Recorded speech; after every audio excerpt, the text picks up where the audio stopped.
लोगोफोर जोंनि लाइफआव गोबां गिथावना डेन्जार दङ आरो डेन्जारा बे नङा जे गोरिब फेलार मानसिफ्रा मा बुंगोन बेबादि साननाय बेफोरनिफ्राय गिथावनासिन डेन्जारसिना जाहैबाय आदाखावनिया गियान बे खोथाया सैथो दे लोगोफोर मानसिफोरखौ मोननै बेसादा आदाखावनिया गियान आरो इगो बे मोननै बेसादा जोंनि जिउखौ बरबाद खालामो दिनैनि बे भिडिअ'आव जों बेखौनो मिथिगोन लोगोफोर आदाखावनिया गियाना जोंनि जिउआव मानसिफोरनि जिउआव मानो एसेबां रिस्कि जायो माबोरै मानसिफोरा गावनि लाइफ गावनि डिसिजन आरो गावनि रिलेशनशिपफोरखौ बरबाद खालामनानै लायो होनबा जों बेखौनो बुंनो हागोन लोगोफोर मानसिफ्रा सानो जे खोथा बाथ्राफोरखौ गावल' मिथिजोबो गावल' रोंजोबो होनबा आं आसा खालामो लोगोफोर नोंथांमोना भिडिअ'खौ जोबजासिम नायजोबगोन होननानै मानो होनबा भिडिअ'खौ जोबजासिम नायजोबोबा जानो हागौ नोंथांमोना गावनि जिउनि गोबां खोथा बाथ्रा आरो रं डिसिजनफोरखौ सुद्रायनानै लानो हागोन खुलुमबाय लोगोफोर नोंथांमोना भिडिअ'नि टपिकखौथ' मिथिखाबाय होनबा भिडिअ'खौबो जोबजासिम नायलांजोब लोगोफोर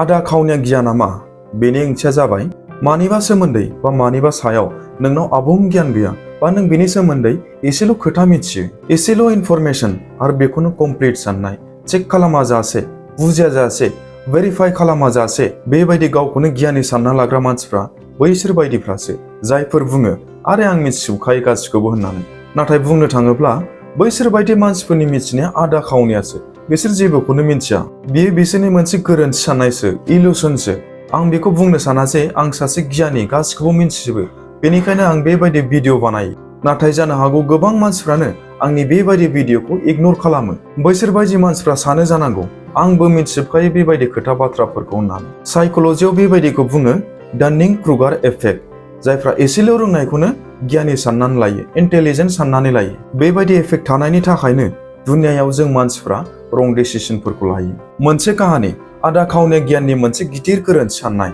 सानसेखालि सासे मानसिया मोनसे हाग्रायाव थांगासिनो दंमोन हाग्रायाव थांबाय थानाय समाव बियो मोनसे बर्ड नुबाय बर्डआ मा खावसे खामनाय बर्डआव लिरनाय दंमोन डेन्जार टाइगार जन नाथाय खावसे खामनायनि थाखाय टाइगार जनखौ नुवा डेन्जारखौल' नुयो मानसिया सानबाय डेन्जार लिरनायाथ' जेरावबो थानो हागौ बेबायदि साननानै बियो सिगां फारसे दावगालांनायसै आरो दसे समनि उनाव टाइगारा बिनि सायाव एटाक खालामनायसै बे मानसिया मा खालामामोन डेन्जार लिरनायखौथ' बियो फरायबाय नाथाय खावसे खामनाय बर्डनि सैथोआ मा बियो बेखौ मिथियाखैमोन आरो बेबायदिनो आदाखावनिया मिथिनायानो बियो गावनि जिउखौ फोजोबनानै लानायसै बे काहानिनि ओंथिया बेनो लोगोफोर half knowledge is dangerous because you don't know what you don't know थामहिनबा नों बेखौ मिथियोबा जे जायखौ नों मिथियाखै बेनिखायनो आंबो बेखौनो बुंनो सानगोन लोगोफोर नों जायखौ मिथिया बेखौ मिथिजोबनो नाजा मानो होनब्ला एसेल' नलेज लानानै नों अभार कनफिडेन्सजों खामानि मावोब्ला बेबायदि खामानिया आसखान्दा जाखायो दाना रियेल लाइफनि मोननैसो एग्जाम्पल मिथिनानै लानोसै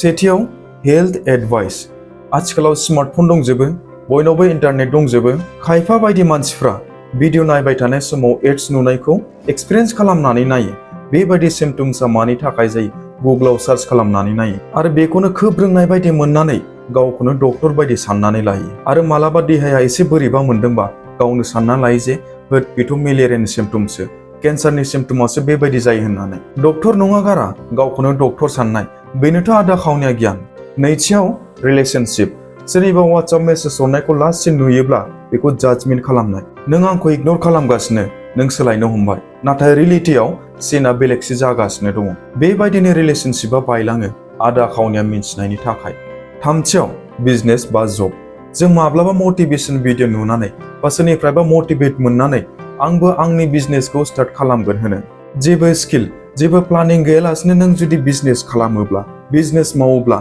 लस जानाया बेवहाय रोखाखा ब्रैथियाव ससियेल मिडियानि गियान गुरु मानसिफ्रा सोरनिबा 30 सेकेन्ड भाइरेल जानाय भिडिअखौ नुनानै गावबो एक्सपार्ट जायो फैसा होनानै अनलाइन गेम गेलेगोन ट्रेडिं खालामगोन प्रफिटखौथ' मोनखायानोसै गासिखौबो लसल' खालामनानै लाजोबो बेफोर गासैबो एग्जाम्पलफोरा जोंखौ मोनसे खोथा बुजायो लोगोफोर जेराव आदाखावनिया गियाननि मानसिबो थायो बैसोर बायदि मानसिफोरनि जाजमेन्ट खालामनाया रंल' जायो आदाखावनिया गियाना जों मानसिफोरनि लाइफखौ माबोरै बरबाद खालामो जों बेखौबो मिथिगोन लोगोफोर सेथियाव कनफिडेन्स अभारलड जेसेबां खम गियान जेसेबां खम मिथियो जों इसेबांनो अभार कनफिडेन्स जायो मानसिफ्रा सानो मा खालामनांगौ आं गासिबखौबो मिथिजोबखायो होननानै नाथाय उनाव बेबायदि बुंनाय मानसियानो जाय गोरोन्थिखौ खालामनाङा बेबायदि गोरोन्थिखौनो बियो खालामो नैथियाव रं डिसिसन जों रं डिसिसनखौ ओरैनो लाया लोगोफोर आदाखावनिया गियानासो जोंखौ रं डिसिसन लाहोयो आरो बे रं डिसिसनानो जोंनि धोन केरियार रिलेशनशिप गासैखौबो गोरोन्थि लामाजों लानानै थाङो जोंखौ बरबाद खालामो। थामथियाव इग'आ बांसिन जायो। आदाखावनिया गियान गोनां मानसिया गुबुननि बोसोन होनायखौ माब्लाबाबो लाया आरो खोनासङाबो। बेबायदि मानसिफ्रा सानो जे बिसोर गासिबखौबो मिन्थिजोबखायो आरो बेबायदि इग'नि थाखायनो बिसोर जिउआव गाब्र'नाङो। ब्रैथियाव जोंनि ग्रथ जानाया स्टप जायो। जेब्ला मानसिफ्रा सानोना आं गासिबखौबो रोंजोबखायो मिथिजोबखायो, बैबायदि मानसिफ्रा गुबुननि फोरोंनायखौ गियान होनायखौ माब्लाबाबो लाया। थामहिनबा बैसोर बायदि मानसिफोरनि सोलोंनाया गोग्गानायनि थाखायनो बन्द जायो आरो बेबायदिनि थाखायनो बिसोरनि जिउनि ग्रथ जानायाबो स्टप जायो। साइकोल'जि माइन्डनि गोरोन्थि साननाय बा इलुसन। जोंनि हिउमेन ब्रेनआ मोनसे डेन्जार गिख्रंथाव ट्रिक सालायो, इलुसन अफ सुपारियरिटि। बेखौ इलुसना बुङो। बेनि रिजाल्टआ जाबाय नोंनि आदाखावना मिथिनायानो बेनो थोजासे। जोंनि ब्रेनआ निउ इनफरमेशनखौ माब्लाबाबो एक्सेप्ट खालामनो राजि जाया, गुबुननि खोथा खोनासङा आरो जों गावखौनो माब्लाबाबो इमप्रुभ खालामनोबो साना। बेनिखायनो गियानि मानसि पण्डितफ्रा बुङो गियानि मानसिया बैसोर बायदियासो जायो जायफोर मिथियो जे बियो माखौ मिथिया।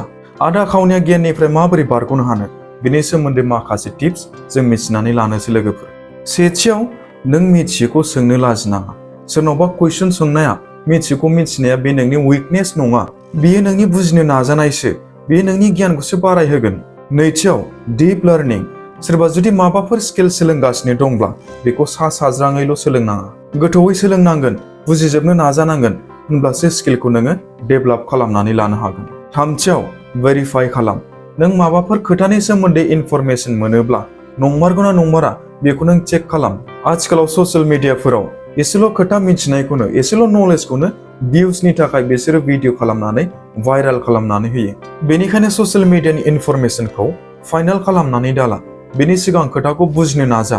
ब्रैथियाव एक्सपार्टफोरनि खोथाखौ खोनासं। एक्सपार्टफोरा जोंखौ ओरैनो बुजाया, बिसोरनाव एक्सपिरियेन्स थानायनि थाखायसो बा एक्सपिरियेन्स मोननायखायसो बिसोर जोंखौ बुङो। खोथाया जेखियानो जाया मानो एक्सपार्टफोरनि गियान होनाया प्राइसलेस जायो। बाथियाव एक्सेप्ट खालामनो सोलों। सोरनिबा बुंनाय खोथाखौ आंबो मिथिगौ दे होननानै इगनर खालामनाङा। मानो होनबा रावबो मानसिफ्रानो जोंखौ ओरैनो बुङा, बुजाया, गियान होआ। माबाफोर जाहोन थानायनि थाखायसो बिसोर जोंखौ बुजायगोनबो गियानबो होगोन। बेनिखायनो जुदि जों सानो जिउखौ सोलायनो, अब्ला निस्सय एक्सेप्ट खालामनोबो जोङो सोलोंनांगोन। मोनसे सल' खोनासं लोगोफोर। सासे सेंग्रा सानसेखालि सासे गुरुनाव थांबाय आरो गुरुखौ बुंबाय, गुरु आं गासिबखौबो मिथिजोबखाबाय, आंनो आरो गियान नांलिया। अब्ला गुरुआ गंसे गिलास लानानै गिलासनि सायाव दै लुनायसै। गिलासाव दैया बुंबाय, होनबाबो गुरुआ गिलासनि सायाव दैखौ लुफावबाय थानायसै। अभारफ्ल' जाबाय। होनबा गुरुआ बुंनायसै, जेब्लासिम नोंनि मेलेमआ दैनि गिलास बायदि बुंनानै थायो अब्लासिम आं नोंखौ जेबो फोरोंनो हाया।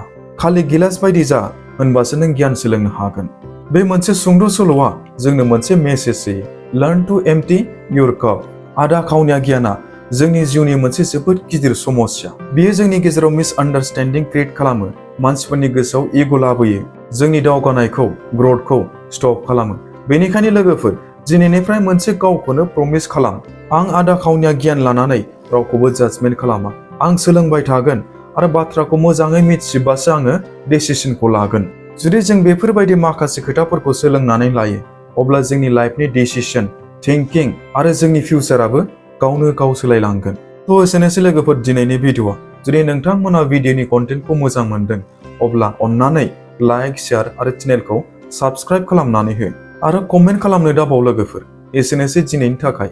नेक्स्ट भिडिअ'आव फिन लोगो मोनफिनगोन। अब्लासिमहालागै स्टे फकास, स्टे पजिटिभ। गोजोन्थों।